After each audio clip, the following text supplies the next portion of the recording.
This channel does not promote any violent, harmful, or illegal activities. All content provided by this channel is meant for an educational purpose only.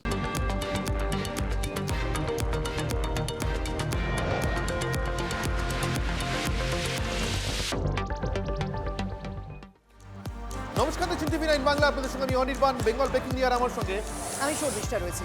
Anirban, দেখবে বাংলার রাজনীতি কেন জাতীয় রাজনীতিতেও একটা শব্দবন্ধ ভীষণ শোনা যায়, সেটা হচ্ছে ম্যানমেড। জানিয়ে আমাদের বাংলাতেও বিতর্ক কিন্তু কম নেই। রাজ্যে ম্যানমেড কুকীর্তি কম নয়। এই যেমন কোথাও ভারী ডাম্পারের চাপে 2 টুকরো হয়ে যায় সেতু, কোথাও বালি চুরির ধাক্কায় সেতু ভেঙে পড়ে। কারণ যাই হোক, ফলাফল কিন্তু সেই এক, মানুষের মানে সাধারণ মানুষের চরম ভোগান্তি। বালি চুরি করা হয়েছে, তার জন্য আজকে এই পিলারগুলো সমস্ত দুর্বল হয়ে গিয়ে আজকে ব্রিজটা ভেঙে পড়লো। अग्निमित्रपाल ये इश्यू কেন তুলছেন? ये বালি গিলি লেকে उसको কিছু বলার কিছু পাচ্ছেন? সেতুর গোড়ায় বালি কোথায়? অবাধে বালি লুটে দৌড়াতে ব্রিজের ভীতি নড়বড়ে। আচমকাই তা ভেঙে পড়েছে, তার সঙ্গে জলের পাইপলাইনও। পশ্চিম বর্ধমানে হীরাপুরের কালাঝারিয়া পাম্পিং স্টেশনের এই সেতু জলের তলায়। যে সেতু দিয়ে গিয়েছে জলের লাইন, আর জল না পেয়ে হাহাকার বসতি এলাকায়। চলছে বিক্ষোভ।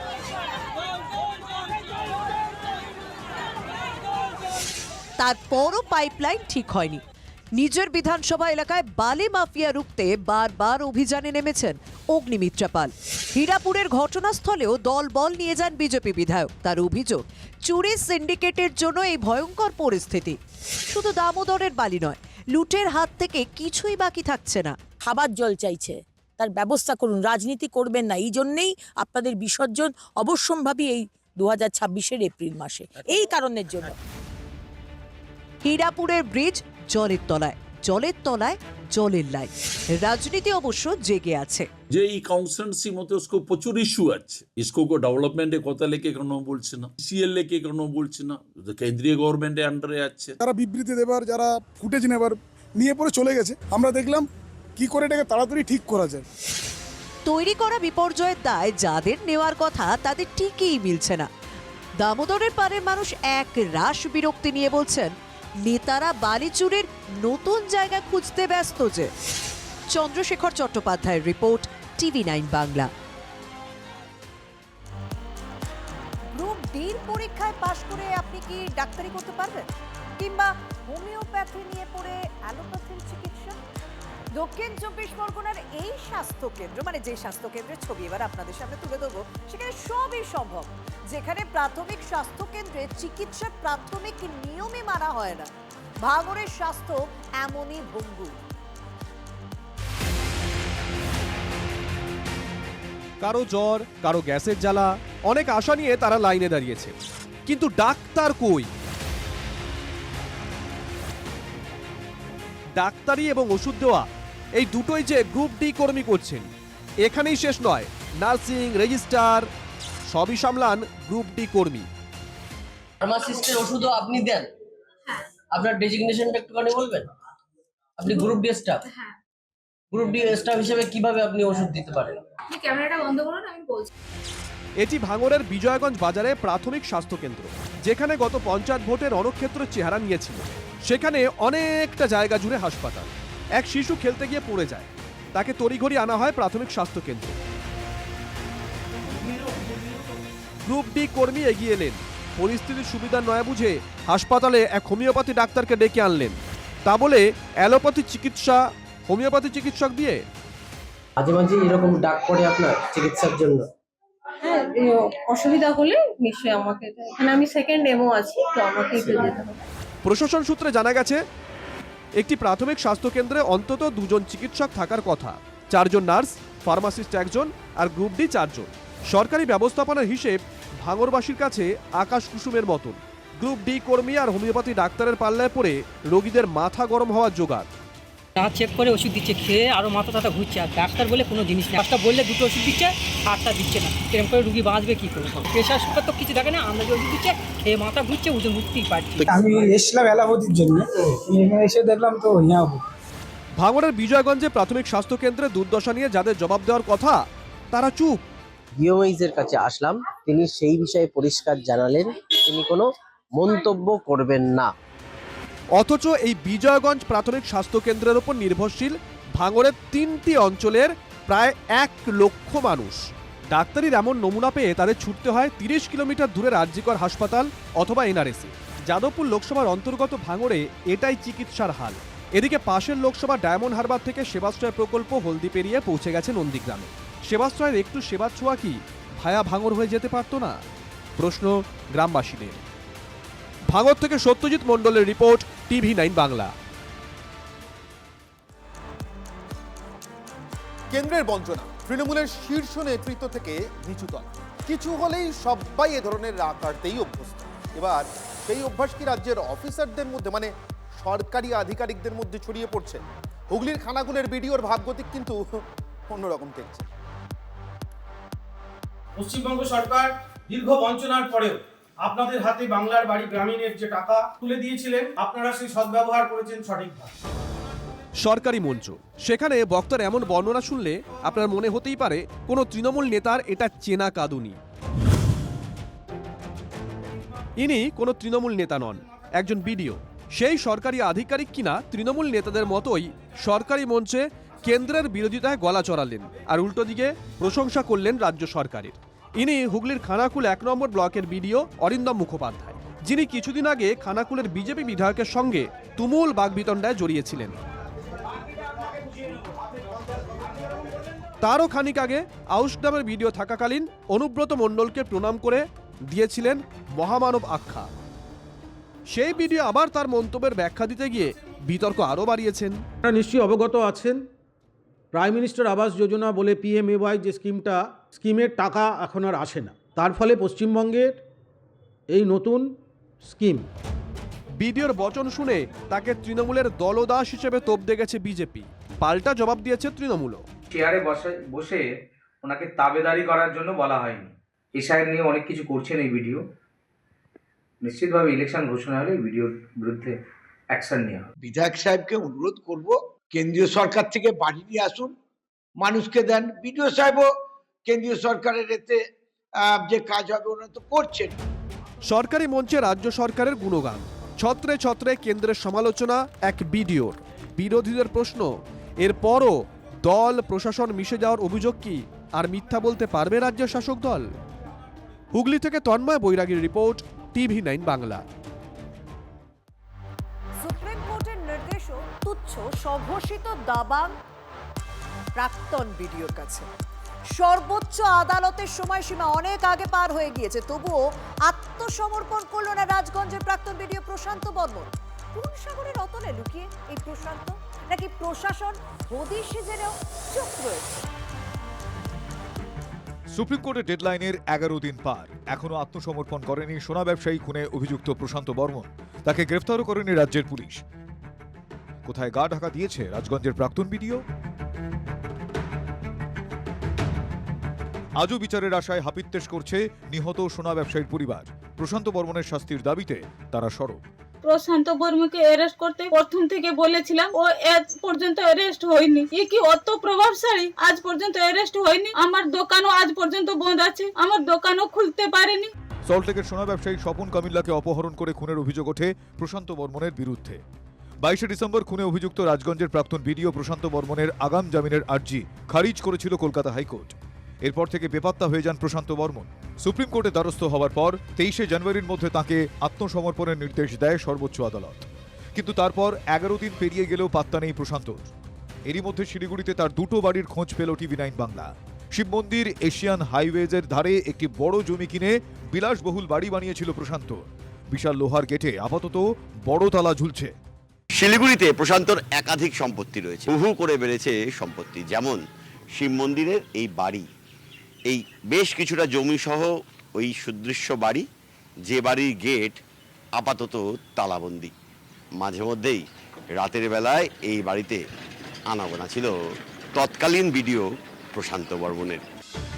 এই বাড়ি থেকে কিছু দূরেই উত্তরবঙ্গ বিশ্ববিদ্যালয়ের 2 নম্বর গেটের উল্টো দিকে আরও একটি বাড়ি রয়েছে প্রশান্তর, কিন্তু সেখানেও তালা ঝুলছে। এবার দেখাবো প্রশান্ত বর্মনের আরও একটি বাড়ি, যেটিও ওই প্রথম বাড়ি থেকে ঢিলচড়া দূরত্বে কিছুটা দূরে শিব মন্দিরেই। এটা সেই বাড়িটা, যে বাড়ির গেটে এখানেও একটা বড় তালা ঝুলছে। এই বেশ কিছুটা জমি নিয়ে ছোট ছোট কিছু ঘর, যে ঘরের ভিতর প্রশান্ত বর্মন থাকতেন। থাকতো তো মাঝে মাঝে কখন মাঝে আসতো? রাতের বেলা? না না, সারা দিন রাত কোনো ঠিক নাই। ফ্যামিলি ট্যামিলি নিয়ে সব থাকতো। শুধু শিলিগুড়িতেই নয়, আলিপুরদুয়ারের বীরপাড়াতেও বাড়ি রয়েছে প্রশান্ত বর্মনের। বিলাসবহুল বাড়ি, সিসি ক্যামেরায় মোড়া। উনি আসতেন মাঝে মাঝে থাকতেন। উনি যখন এখানটায় কালচিনি ব্লকে ছিলেন আর কি, তখন এখানেই থাকতেন। তারপরে এখান থেকে ওনার যখন রাজগঞ্জ পোস্টিং হয়ে গেল, ওনাকে সবসময় দেখা যেত না, তবে হঠাৎ হঠাৎ আসতো, একটু জানতাম আর কি। কিন্তু কার মদতে এতদিন ধরে গা ঢাকা সোনা ব্যবসায়ী খুনে অভিযুক্ত প্রশান্ত বর্মন? পশ্চিমবঙ্গ পুলিশ সব জানে, কিন্তু পশ্চিমবঙ্গ পুলিশ যার ইশারাতে চলেন, তার কাছ থেকে সবুজ সংকেত না পাওয়া পর্যন্ত তাকে গ্রেপ্তার করবেন না। পশ্চিমবঙ্গের শাসক দল এর পিছনে তাকে বিভিন্নভাবে সমর্থন, তাকে আশ্রয় দিয়ে যাচ্ছে। প্রশান্ত বর্মন একটা প্রশাসনিক বিষয়, কেউ আইনের ঊর্ধ্বে না। প্রশান্ত বর্মন হোক আর যেই হোক।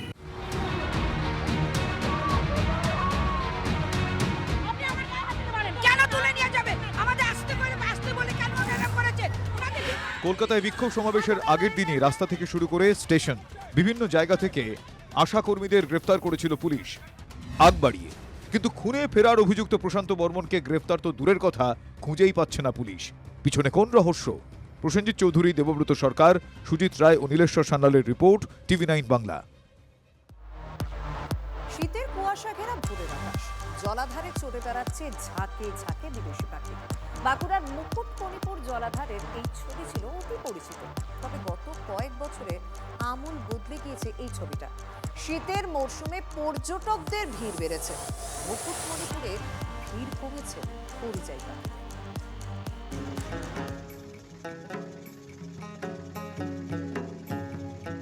পর্যটকদের অন্যতম পছন্দের হলিডে ডেস্টিনেশন বাঁকুড়ার জঙ্গলে ঘেরা পাহাড়ি এলাকা ও মুকুটমণিপুরের জলাধার।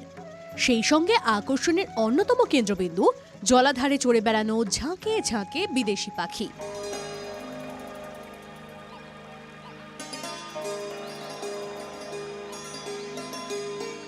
শীত পড়তেই মুকুটমণিপুরের জলাধারে দেখা যায় পরিযায়ী পাখির মেলা। জলাধারের আশেপাশের ঝোপঝাড়ে বাসা বাঁধে দেশ বিদেশের রং বেরঙের পাখির দল। এখানে মূলত দেখা যায় বারহেডের goose, gadwall, red crested pochard, বিভিন্ন ধরনের swallow, lesser whistling duck, common teal গোত্রের পাখি। প্রতি বছর কয়েক হাজার পাখি মুকুটমণিপুরে ভিড় জমালেও এবছর অনেকটাই কমেছে সেই সংখ্যা। সম্প্রতি মুকুটমণিপুর জলাধারে পক্ষী গণনা করেছিল বন দপ্তর ও একটি সংস্থা। সেখানেই উঠে এসেছে এই চাঞ্চল্যকর তথ্য। প্রতি বছর ৫ থেকে ৭ হাজার পরিযায়ী পাখির আনাগোনা।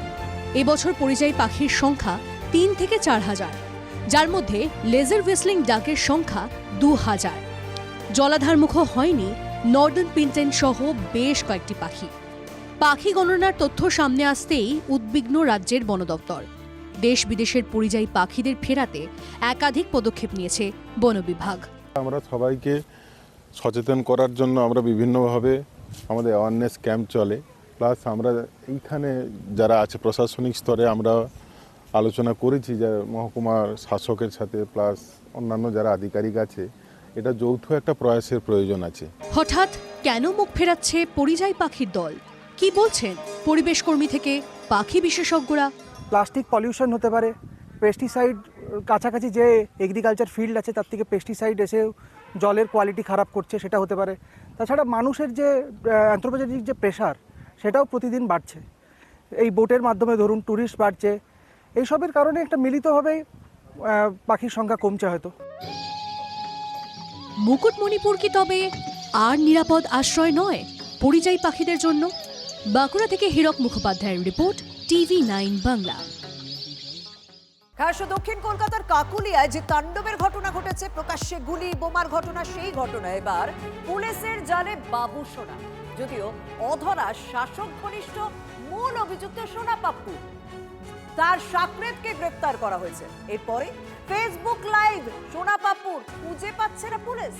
তাহলে সে বসে বসে ফেসবুক লাইভ করছে, পুলিশ কি করছে? কোন রকম ভাবে তাকে ট্র্যাক করা যাচ্ছে না। বাবু সোনার সঙ্গে গ্রেপ্তার হয়েছে শুভঙ্কর রায় নামে আরো এক দুষ্কৃতী। কাকুলিয়ায় বোমা গুলিকাণ্ডে এখনো পর্যন্ত 16 জনকে গ্রেপ্তার করা হয়েছে। সোনা পাপ্পু সমাজ মাধ্যমে লাইভ করে ভিডিও বার্তা দিচ্ছে, কিন্তু পুলিশ তাকে খুঁজে পাচ্ছে না। স্বাভাবিকভাবেই প্রশ্ন তুলছেন বিরোধীরা এবং এলাকার মানুষ।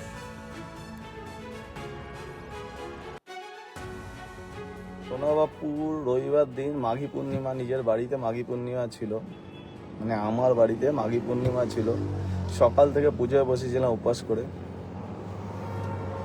রাত্রি 10:30 পর্যন্ত পুজো চলেছে। আমার বাড়ির ক্যামেরাতেও আমি আছি, প্লাস আমার ওয়াইফ লাইভ ছাড়ছিল, সবাই নিশ্চয়ই দেখেছে। তো আমি সরাসরি আমার বাড়ির পুজোতে হাজির, সেখানে আমি ঝামেলা কী করে করতে যেতে পারি অন্য কোথাও?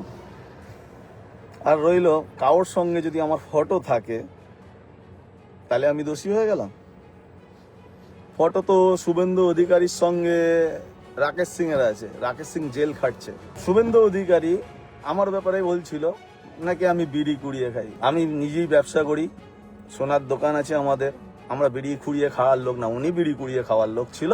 ফুলে ফেপে উঠেছে, টিএমসির হাত ধরে ফুলে ফেপে উঠেছে আপনাদের নাকি ভোট লুট করি, আপনাদের মিছিল আটকে দিই। তাহলে আপনারা রিপোর্ট করেননি কেন? আপনাদের তো সংগঠনই নেই, কারণ নামে কাউ দোষ চাপাতে হবে তাই দোষ চাপান। অনির্বাণ, কয়লা পাচার মামলা তদন্ত চলছে বিভিন্ন জায়গায় এখনো পর্যন্ত, আর সেই নিয়ে তো সুপ্রিম কোর্টে সংঘাত বা লড়াই সেটাও জারি রয়েছে এনফোর্সমেন্ট ডিরেক্টরেটের সঙ্গে একেবারে রাজ্য সরকারের। ঠিক সেই আবহে আমরা কি দেখলাম, আমাদের রাজ্যের 12 জায়গায় ইডি হানা দিল আবারও। কালো হীরের কালো কারবারিদের যোগসূত্রের খোঁজে বাংলার কয়লাঞ্চলে কেন্দ্রীয় এজেন্সি।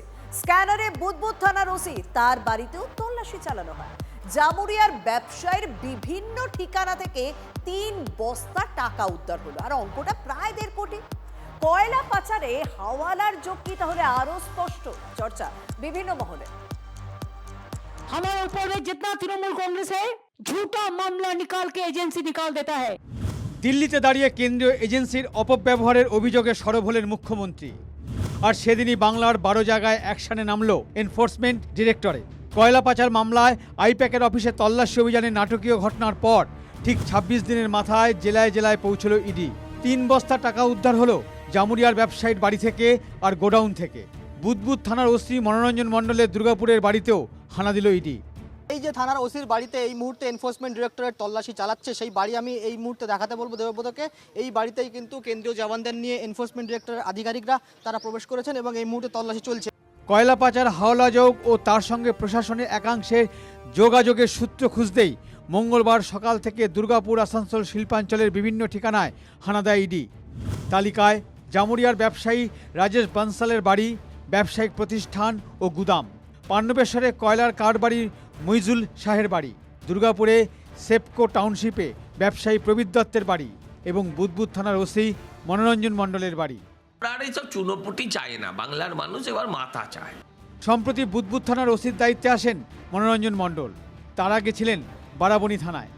2024-এর অনিয়মে সাসপেন্ডও হন মনোরঞ্জন।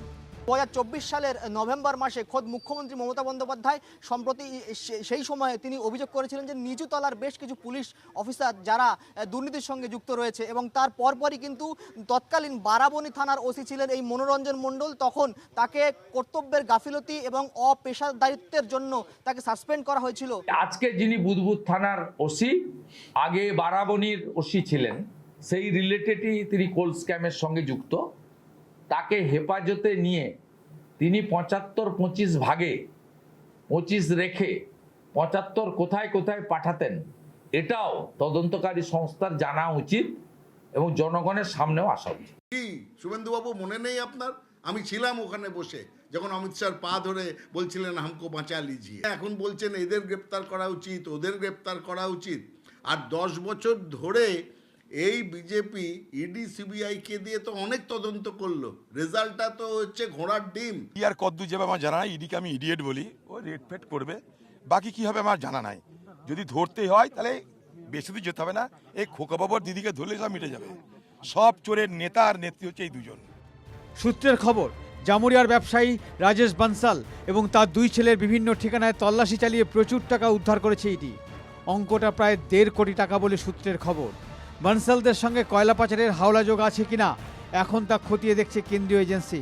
তল্লাশিতে উদ্ধার বহু নথি, বহু ব্যাংক অ্যাকাউন্টের বই, এমনটাই সূত্রের খবর। Bureau report, TV9 Bangla. বেতন দিতে দরকার 90 লক্ষ, হাতে 17.5 লক্ষ, প্রায় 73 লক্ষ টাকার ঘাটতি মেটাতে হাতে মাত্র 8 থেকে 10টা দিন আছে। ভাবছেন কাদের কথা বলছি? বালুরঘাট পুরসভা। আর তাই নিয়ে টানাটানি চলছে প্রাক্তন আর বর্তমান পুরপ্রধানের। দুর্নীতির গন্ধ পাচ্ছে বিরোধীরা। হাতে সময় আছে 8 থেকে 10 দিন। অস্থায়ী কর্মীদের বেতন ও পেনশন দিতে প্রয়োজন 90 লক্ষ টাকা। কিন্তু বালুরঘাট পুরসভার অবস্থা ভারিমা ভবানী। তহবিলে আছে মাত্র 17.5 লক্ষ টাকা। বর্তমানে বালুরঘাট পুরসভার স্থায়ী ও অস্থায়ী মিলে 1300 জনেরও বেশি কর্মী রয়েছেন। এছাড়াও প্রায় 170 জন পেনশনার্স রয়েছেন, যাদের বেতন হয় পুরসভার নিজস্ব ফান্ড থেকে। কিন্তু সেই টাকা পুরসভা দেবে কি করে, তা নিয়েই তৈরি হয়েছে বড়সড় প্রশ্ন। 2022-এর মার্চে ভোট গঠনের টাইমে 3,86,664,346 টাকা ফান্ড ছিল। আমি 17 তারিখে যখন শপথ নিয়ে এই চেয়ারে বসি, তখন আমাকে আমার অ্যাকাউন্ট সেকশন থেকে আমার হিসেব দেওয়া হলো ওন ফান্ডে 17,53,965 টাকা রয়েছে। 2022 সালের 22শে মার্চ তৃণমূলের পুরবোর্ড দায়িত্ব নেয়। সূত্রের খবর, সেই সময় বালুরঘাট পুরসভার নিজস্ব ফান্ড ছিল প্রায় 3,86,64,000 টাকা। বালুরঘাট পুরসভার প্রাক্তন চেয়ারম্যান অশোক কুমার মিত্রের বিরুদ্ধে শহরের উন্নয়ন না করার অভিযোগ তুলে গত ডিসেম্বরে অনাস্থা আনেন তৃণমূলেরই 14 জন কাউন্সিলর। এরপর 17 জানুয়ারি পুরসভার নতুন চেয়ারম্যান হিসেবে দায়িত্ব নেন সুরজিৎ সাহা।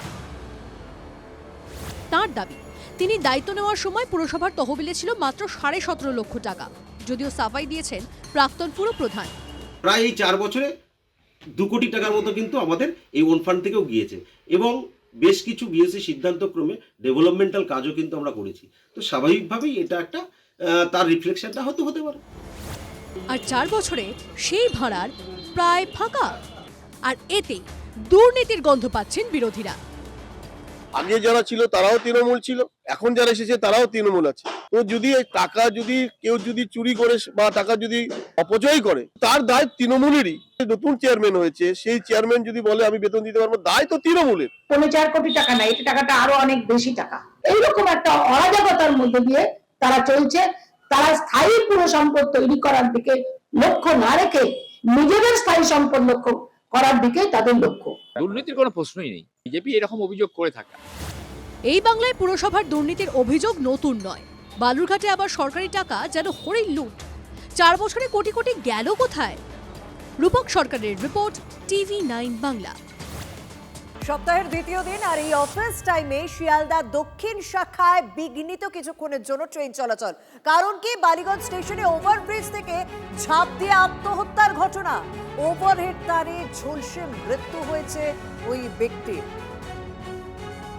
সুশোভন রয়েছেন আমার সঙ্গে সরাসরি। সুশোভন, দক্ষিণ শাখায় যথেষ্ট চাপ থাকে এমনিতেই যাত্রীদের উপর, কিছুক্ষণের জন্য যদি সেখানে পরিষেবা না থাকে না, ভয়ানক একটা অবস্থা হয়। আর এই ঘটনাটা, আত্মহত্যার ঘটনা, দুটি বিষয় যদি তুমি আমাদের একটু বিস্তারিত জানাও। দেখো, প্রায় 15-20 মিনিট ট্রেন বন্ধ ছিল এবং এখন বর্তমানে ট্রেন চলাচল স্বাভাবিক হয়েছে। একেবারে যে ব্রিজ রয়েছে সেই ব্রিজ থেকেই একজন ব্যক্তি পড়ে গেছেন বলে স্থানীয়রা সেটাই মূলত বলছেন এবং সেই জায়গায় মূলত। আচ্ছা, আপনাকে জিজ্ঞাসা করব, এখানে কি ঘটেছিল? একটু আগে ওই বাস ব্রিজ থেকে ঝাঁপ মেরেছে, ট্রেনের উপরে পড়ে 20 মিনিট ট্রেন বন্ধ ছিল।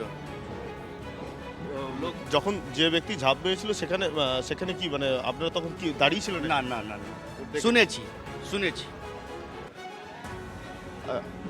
কি হয়েছিল এখানে? আমি এখানে 7:20 নাগাদ 25 নাগাদে ঢুকেছি। ঢোকার পরে এখানে জাস্ট দাঁড়িয়ে আছি, বজবজ লোকালটা ঢুকলো। সেই সময় দেখলাম দুম করে একটা আওয়াজ হলো, জাস্ট গাড়িটা ঢুকলো। ঢোকার পরে দেখছি যে ওখানে আগুন জ্বলছে, লেডিস কম্পার্টমেন্টের পরে। তারপরে দেখছি আমরা গিয়ে দেখছি জাস্ট একটা বডি পড়ে আছে, আগুন জ্বলছে, মাথা হিলছে, নড়ছে, এই টোকা ট্রেন বন্ধ ছিল। আর আমরা সেই ফুটেজ স্বাভাবিকভাবে এডিট করে দেখাচ্ছি, যদিও আপনাকে এই ফুটেজ বিচলিত করতে পারে। আত্মহত্যার ঘটনা, সেই ঘটনাকে কেন্দ্র করেই প্রায় 20 মিনিট দক্ষিণ শাখার ট্রেন বন্ধ ছিল। স্বাভাবিকভাবে নিত্যযাত্রীদের একটা সমস্যা করতে হয়। এখন পরিষেবা স্বাভাবিক।